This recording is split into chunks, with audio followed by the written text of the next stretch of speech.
Sam's job at the municipal factory proved the simplest as it was the heaviest that the whole business offered.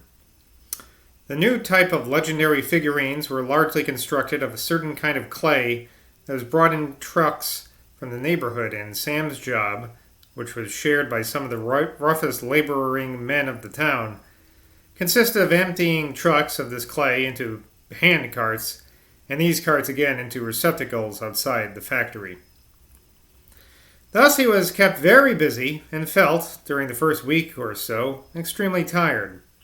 But this day ended at 5 o'clock, when he was free to do what he pleased, and these first free evenings, in spite of his extreme exhaustion, were times of more peace and quiet than he had known for a long time.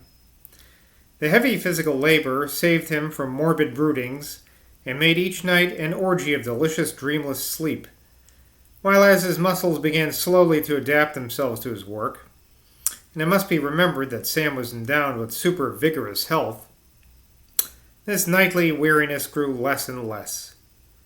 What was a torture to him was the treatment he received, though only at first, from his fellow laborers.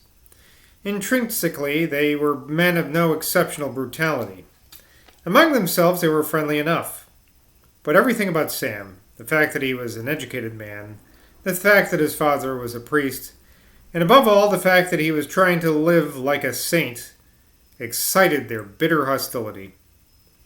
If Sam had not come to this job of clay hauling and truck emptying with the direct purpose of sharing the sufferings of his persecuted God, he would have been reduced to abject and sullen misery by these men. Holy Sam became his nickname almost at once, and the pleasure with which they tormented him was indomitable.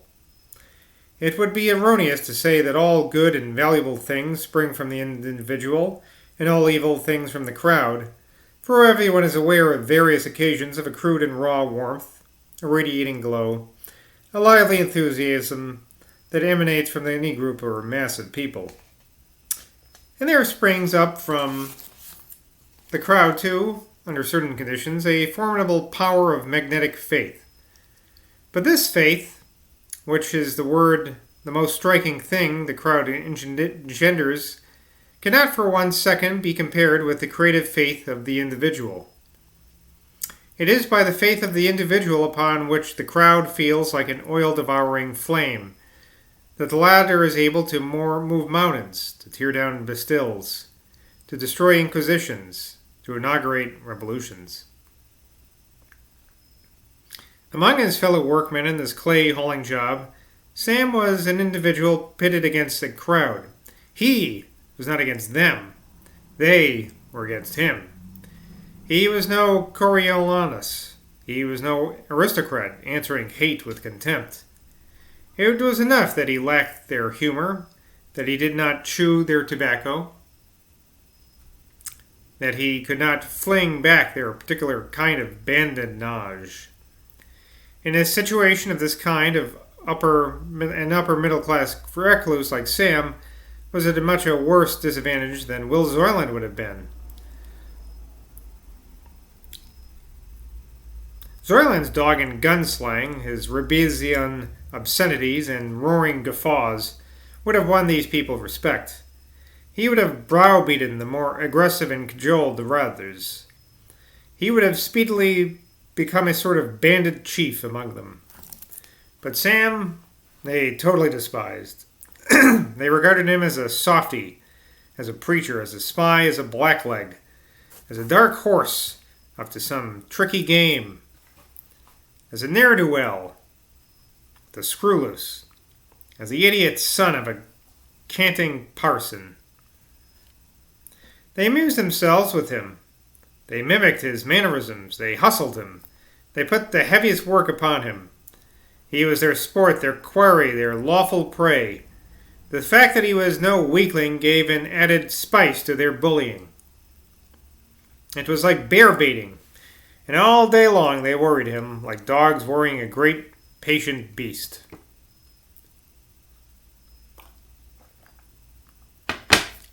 But all this was only for a time. It did not last.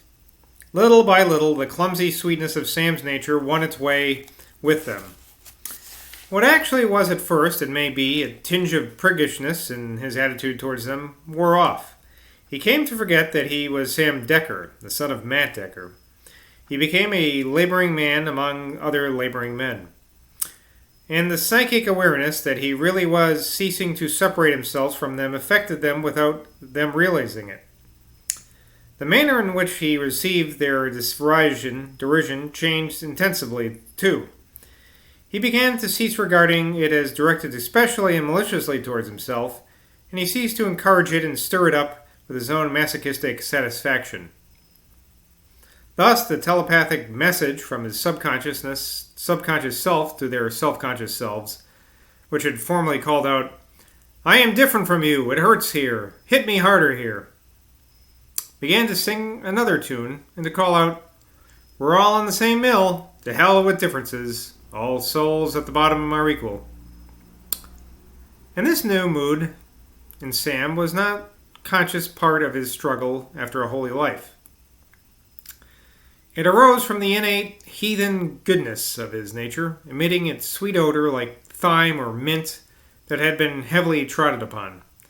And so by degrees it came about that the heathen virtue in Holy Sam was responded to by the heathen virtue in those other Glastonbury aboriginals, and the feeling, "We're all of one blood," gave to the clay hauling upon which Mr. Parter's business depended a certain auto-shithinous solidity.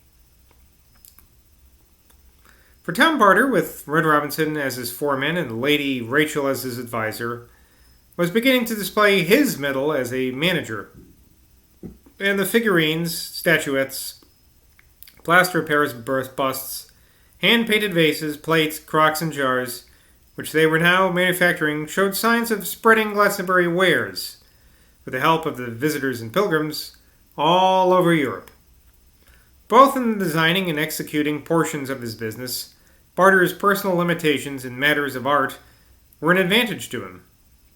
He came upon one young person after another, girls as well as men, who possessed unusual artistic feeling, and encouraged by Lady Rachel, he left these young Glastonbury natives a completely free hand.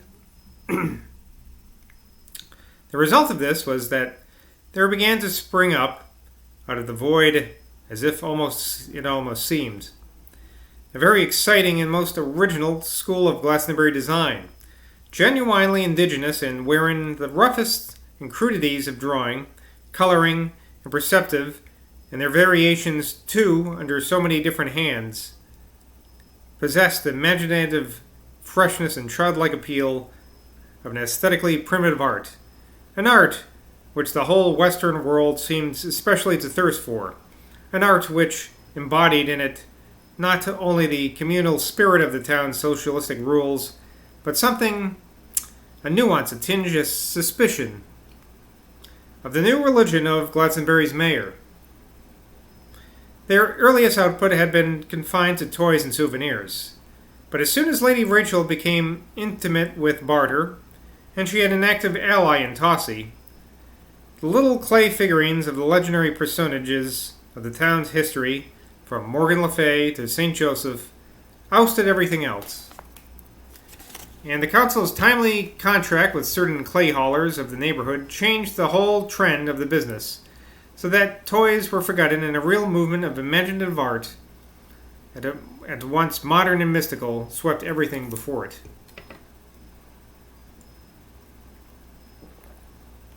At the end of a week, Sam paid a hurried visit to his father and Nell, but so distressing and agitated to all three of them did this visit prove that he did not attempt to repeat it, but henceforth gave himself completely to the raptures and torments of his Amatio Christi. It would have been a different story altogether if his labors had been inside the municipal factory.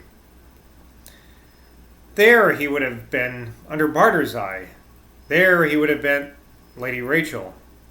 But except for the first afternoon of his hiring, he saw nothing of the artwork of the place. All he saw, all he handled, was truckloads of this particular clay. I'd like to pause here because I think it's news that Tom Barter is with Lady Rachel. Last time I think she was with that anarchist poet guy, unless I'm getting people confused. I gotta go to the cast note here for a second. Lady Rachel.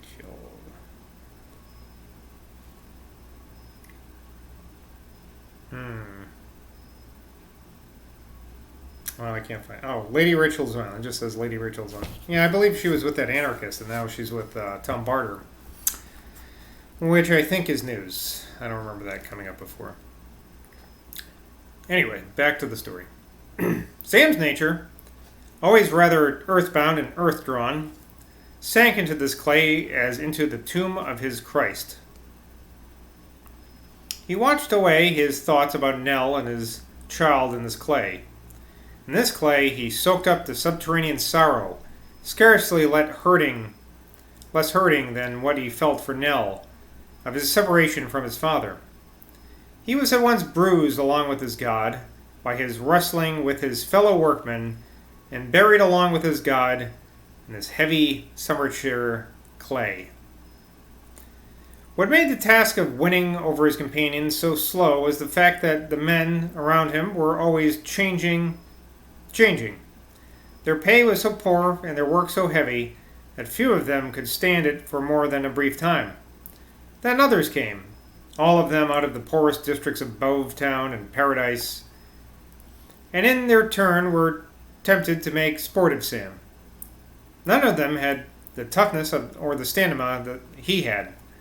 They were lean and lanky men, descendants of centuries of inbreeding of those heathen aboriginals of the Isle of Glastonbury who resisted St. Joseph, St. David, St. Ignatius, St. Gildas, St. Patrick, St. Dunstan, St. Benignus, and St. Bridget, in their attempts to spiritualize them, who were forever revolting against both church and state, who seemed inspired in their rebellions by the old Chthonian division of Torhill, whose reawakened malignity on the day of the pageant nearly destroyed Lord P., and whom nobody but Bloody Johnny seemed able to manage.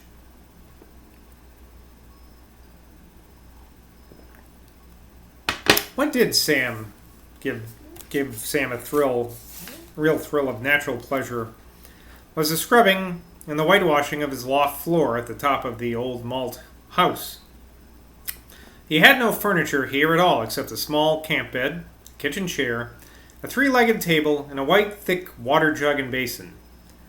When he had whitewashed the walls and ceiling, he scrubbed the big bare beams of the oak floor till they were as clean as the cleanest floor expanse in the town. That is to say, Emma Sly's kitchen at the Elms. As days followed day in Sam's new life, finding him working from 7 to 5 at clay hauling and then associating when his work was over with the most destitute of his neighbors, the full implications of his abandonment of the normal human desires began to unfold. He was so strong, and his health was so sound, that he very quickly found his day's labors no more exhausting to him than if he had spent the days walking about the fields. This growing freedom from physical weariness made it possible for him, after he had washed himself and changed his clothes and had his tea, to explore many of the poorer districts of the town, which he already knew a little. He would leave Manor House Road about 6:30 and make his way through a small alley by the side of the house where John and Mary lived, into a section of paradise that abutted upon the Burnham and Evercreech Railway, and stretched as far to the north as the Four Crossways, where the roads to Mere and Godney met Northlode Street and Dye House Lane.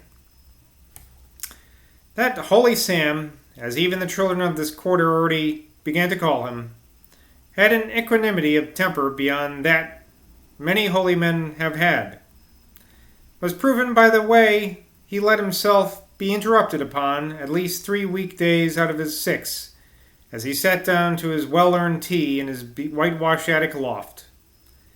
This interruption came from Jimmy Bagg, a semi-imbecile beggar, a little older than Sam, who lived with his father and mother in a one-storied stone house, black with age and smoke, that leaned against the bank of the Evercreech Railway. Sam had found Jimmy scraping and groping in a filthy refuse heap behind the Northload house, and he had brought him home with him to Manor House Lane and given him a supper of hot tea and bread and treacle. After this, Jimmy Bagg soon found out how long Sam worked with the exact hour of his return home. And he used to sit in the malt yard, hidden behind a row of ancient barrels between which he constantly peeped out. And that will be Glastonbury for tonight. Still got a little bit left. Till next time, cheers.